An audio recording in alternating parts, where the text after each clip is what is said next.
사랑하는 가족 여러분, 오늘 금요일 아침입니다. 예배드리겠습니다. 아버지 하나님 감사를 드립니다. 이 하루 시작하였습니다. 우리 귀한 가족들이 늘 주님을 찾을 수 있는 마음 너무 감사합니다. 이 자리에 예배드리는 모든 식구들의 마음속에 힘들었던 거, 괴로웠던 거, 아팠던 거 아버지 다 치료하여 주시옵소서.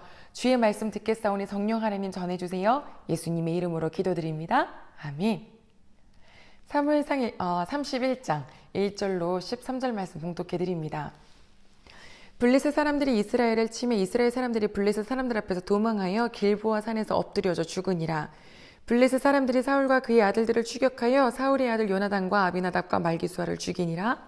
사울이 패전함이 활 쏘는 자가 따라잡으니 사울이 그 활 쏘는 자에게 중상을 입은지라.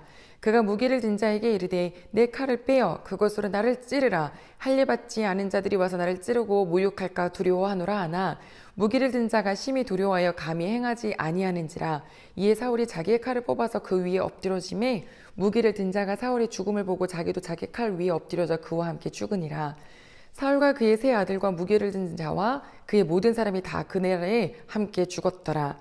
골짜기 저쪽에 있는 이스라엘 사람과 요단 건너편에 있던 자들이 이스라엘 사람들이 도망한 것과 사울과 그의 아들들이 죽었음을 보고 성읍들을 버리고 도망함이 블레셋 사람들이 이르러 거기에서 사니라.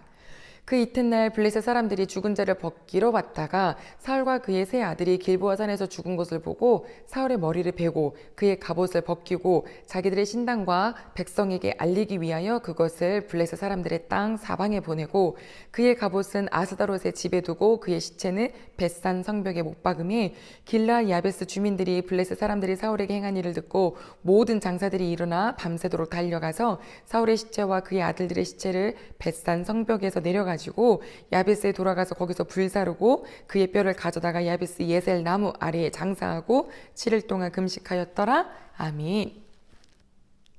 승전, 패전. 한쪽은 승리의 깃발을 휘날리며 가지고 온 전리품들을 가져다가 모든 식구들에게 나누어주고 주변에 있는 친구들 또 이웃들에게도 그 전리품을 나누어주는 일이 있었습니다. 어제 다윗의 일이죠. 그런데 또 한편으로는 지금 현재 블레셋 사람들이 이스라엘을 공격하며 그 이스라엘의 왕 사울은 또 힘겹게 싸우고 있습니다. 사무엘상 28장에 보면 그 여인이 죽은 사무엘을 귀신으로 불러들여서 이렇게 얘기를 했죠. 내일이면 너의 아들들이 나와 함께 있으리라. 즉 전쟁에서 너가 죽을 것이라는 것을 예언했습니다. 그 예언을 듣고 이 전쟁에 참여하는 사울의 마음은 어떤 마음이었을까요?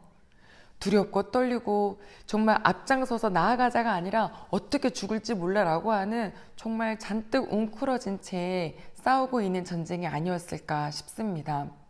31장은 너무나 단순하게 2절에 사울의 세 아들이 죽었다라고 기록합니다. 참 소중했고 다윗에게 둘도 없었던 친구 요나단도 그날 죽음을 당했습니다. 사울은 활 쏘는 자에게 의해서 활에 맞아 크게 부상을 입었는데요. 자기의 무기를 든 사람에게 이렇게 말합니다. 네 칼로 너가 나를 죽여라. 왜냐? 내가 저 할례받지 않은 블레셋 사람들에 의해서 잡힐 때 능욕당하고 모욕받고 죽임을 당할까 싶으니 네가 나를 죽여라 차라리 라고 하는데 무기 든 자가 감히 그것을 못합니다. 못하죠. 그랬더니 사울이 그 모습을 보고 자기의 칼을 빼들어서 그 위에 몸을 던지니 스스로 자결하게 됩니다. 즉 사울과 그의 아들들이 정말 그때 그 예언대로 그대로 죽었습니다. 사실 사람은 한번 태어나면 누구나 죽습니다. 죽었다는 것이 그렇게 놀랄 일은 아닙니다. 사무엘도 죽었고 모세도 죽었고 다 죽었습니다. 그러나 어떻게 죽음을 맞이하느냐, 어떤 죽음이 되느냐, 이것은 다른 문제입니다. 하나님께서 우리에게 예수 그리스도를 보내주신 것은 우리의 죽음이 끝이 아니기 때문이죠. 하나님의 나라가 있기 때문이며 그래서 이 땅에서 아버지 말씀대로 잘 살다가 나에게 와라 라고 하시는 거죠. 사울에게는 하나님이 큰 일을 맡겨주셨습니다. 사울은 원래 생긴 것도 잘생기고 키도 컸다 그랬죠. 그가 참 겸손하게 시작했던 왕의 직무, 하나님이 맡겨주신 것만 잘 하다가 왔으면 될 텐데 그는 중간에 마음이 변하였습니다. 질투에 눈이 멀어서 자기보다 더 많이 박수를 받는 다윗을 늘 쫓아다니는 인생. 그리고 하나님의 영이 떠나가니 악한 영에 사로잡혀서 제정신이 아닌 그런 삶을 살다가 결국엔 이러한 죽음을 맞이했는데요. 가족 여러분, 시작은 다들 좋은 경우가 많습니다. 겸손한 경우가 많고요. 하지만 끝이 어떨까요? 질투한 사울. 우리 질투라는 속성에는 바로 열등의식이 있고 그 열등의식 뒤에는 교만이 있다라는 사실을 알고 계셨습니까?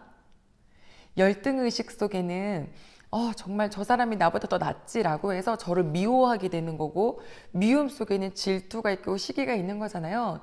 그건 밖으로 역으로 말하면 내가 높임받고 싶고 내가 인기가 많고 싶은 교만이 내 안에 있다라는 거예요. 즉 열등감과 교만은 늘 함께 있다고 합니다.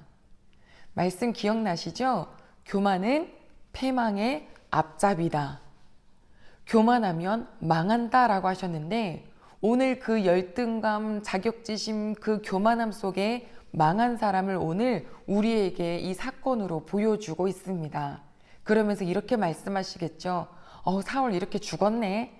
이거 사건을 보라는 것이 아니라 너는 어떠하니? 너의 내면은 어떠하니? 너를 바라봐라. 너의 내면 속에 있는 열등감과 자격지심으로 다른 사람들을 질투하는데 바빠 있니? 너 또한 교만한 자란다. 그 교만은 곧 마지막에 패망의 지름길이 될 거야.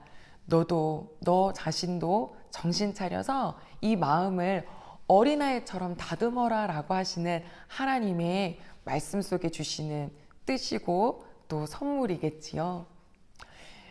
이 사울이 죽임을 당한 뒤에 블레셋 사람들이 다음날 와봤더니 그와 그의 아들들을 보고 목을 자르고 그리고 갑옷은 벗기고 목이 없는 이 몸들을 벽에다가 매달아 두었습니다.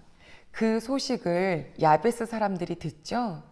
처음에 사울이 왕이 되기 직전에 야베스에게 어려운 일이 있었을 때 사울이 성령에 힘입어서 그들을 도와줬었던 말씀이 사무엘상 11장에 기록되어 있는데요.